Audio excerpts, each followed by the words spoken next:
எங்கள்கிட்ட இலங்கை கடலில் இலங்கை ஆட்களுக்கு சுதந்திரமாக தொழில் செய்ய இயலாமல் இருக்குது.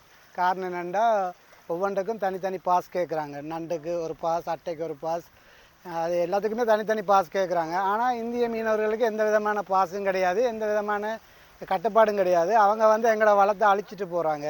ஆனால் அதை கேட்குறதுக்கு கொள்றதுக்கு இங்கே யாருமே இல்லை. ஆனால் நாங்கள் சுதந்திரமாக தொழில் செய்ய இயலாது, தொழில் செய்கிறதுக்கு விடுறாங்களும் இல்லை. எங்களுக்கு ஏகப்பட்ட வரையறை இருக்குது. டேங்கி கொண்டு வரண்டா நாங்கள் நடைமுறை பாஸ் எடுக்கணும். அடுத்தது எங்களுக்கு கட்டு விலைக்கு தனியாக பாஸ். மீன் பிடிச்சா கரையை கொண்டு காட்டிட்டு தான் போகணும். ஆனால் காலையில் பதியணும், அந்த டோக்கன் தருவாங்க, அந்த டோக்கனை திரும்ப கொண்டு நாங்கள் கொடுக்கணும். இவ்வளோ பிரச்சனைக்கு மத்தியில் இந்த மன்னார் மாவட்டத்தில் நாங்கள் தொழில் செஞ்சுட்ருக்கோம். ஆரம்ப காலத்தில் தொழில் செய்த மாதிரி நாங்கள் சின்ன வயசுலேருந்து தொழில் செய்யல இப்படி ஒரு வரையறையும் இல்லை, சட்டமும் இல்லை, ஒன்றும் இல்லை. நாங்கள் நினைச்சதுக்கு வரலாம், நேச்சரும் போகலாம், கரையை வரலாம். இவ்வளோத்துக்கு மத்தியில் நாங்கள் தொழில் செஞ்சோம். ஆனால் இப்போ நிறைய நடைமுறை இருக்கால, எங்களுக்கு ஒரு சட்டம், தெற்கில் உள்ள மீனவர்களுக்கு ஒரு சட்டம், இப்படியும் இருக்குது. நாங்கள் பதிஞ்சு எல்லாம் காட்டிட்டு தான் போகணும். சில மாவட்டங்களில் அந்த பதிவும் இல்லை, ஒன்றும் இல்லை. எங்களுக்கு தான் காலையிலையும் பதிவணும். நாங்கள் அந்த டோக்கன் கொடுக்க பிந்தினாலும் சில வேளை எங்களுக்கு மறந்து போனால் கூட அது சிக்கலாக தான் எங்களுக்கு மாறுது. இப்படி ஒரு பிரச்சனைக்கு மத்தியில் பனங்கோட்டு மீனவர்கள் நாங்கள் வாழ்ந்துட்டுருக்கோம். இதே சட்டம் தான் பள்ளிமன்ற பகுதிக்கும். தேசிய அளவிலே இலங்கையை நாங்கள் ஒட்டுமொத்தமாக எடுத்துக்கொண்டால் மீனவர்கள் நசுக்கப்படுகின்ற அல்லது மீனவர்கள் நாளாந்தம் பாதிக்கப்படுகின்ற ஒரு பிரதேசமாக இந்த வடமாகாணம் காணப்படுகின்றது. மற்ற இடங்களோடு ஒப்பிடும்போது அவர்களுக்கான எந்த தடையும் இல்லாது அவர்கள் ஆழ்கடல் மீன்பிடி ஊடாக தங்களது வளங்களை வளர்த்திருக்கின்றார்கள். ஆனால் வடபகுதியிலே மாத்திரம்தான் இந்த வாழ்வாதாரத்துக்காக நாளாந்தம் இந்த மீனவர்கள் கஷ்டப்படுகின்றார்கள். எங்களோட ரோலர் விதிகள் தொழில் புறநேத்தில் அவங்களும் ஆறுது இருந்து சொன்னால் அவங்களுக்கு நாங்கள் அந்த தொழிலேயே பயம்.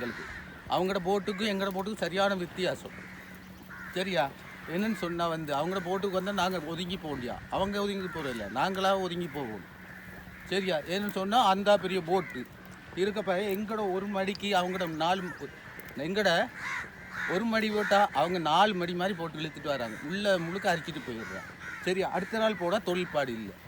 தொழிலாளி இதில் ஒரு கஷ்ட நிமித்தத்தெல்லாம் இப்படி இதில் அந்த வலையெல்லாம் தெரிஞ்சு கொண்டு இலக்கி இருக்குது.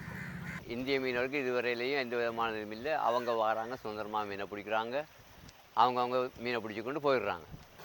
இந்திய கடல் படகுகள் இலங்கை எல்லைக்குள்ளே மண்ணில் உருவாகிற குஞ்சு முதல் கொண்டு பெரிய இனம் வரையிலும் மீன் இனங்களை அள்ளி கொண்டு போகிறார்கள். அந்த இந்தியன் மீன் படகு இந்த எல்லைக்குள்ள இருக்கிற எல்லா சின்ன பொடி மீன்கள் எல்லாத்தையும் அள்ளி கொண்டு போனால் எங்களோட எதிர்காலம் பட்டினி சாவை நோக்கி போய்கொண்டிருக்கும்.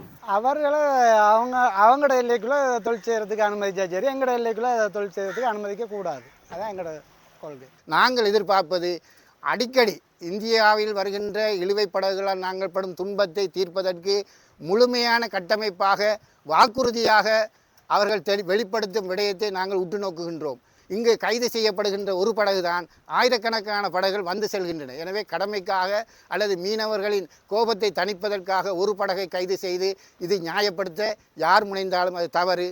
மீனவர்களின் இந்த வடபகுதி வாழ்கின்ற மீனவர்களின் வாழ்வாதாரத்தை எவ்வாறு இவர்கள் நிலைநிறுத்தப் போகின்றார்கள், இந்திய மீனவர்கள் வருகையை எவ்வாறு கட்டுப்படுத்தப் போகின்றார்கள், இலங்கையில் நடைபெறுகின்ற சட்டவிரோதமான மீன்பிடி முறைகளை எவ்வாறு இவர் நிறுத்தப் போகின்றார்கள், இதை விடுத்து கடல் பண்ணை அமைப்பது, அட்டைப்பண்ணை அமைப்பது, மீன் திட்டங்களை வளர்ப்பது என்பது அது அடுத்த செயற்பாட்டில் செல்ல வேண்டும்.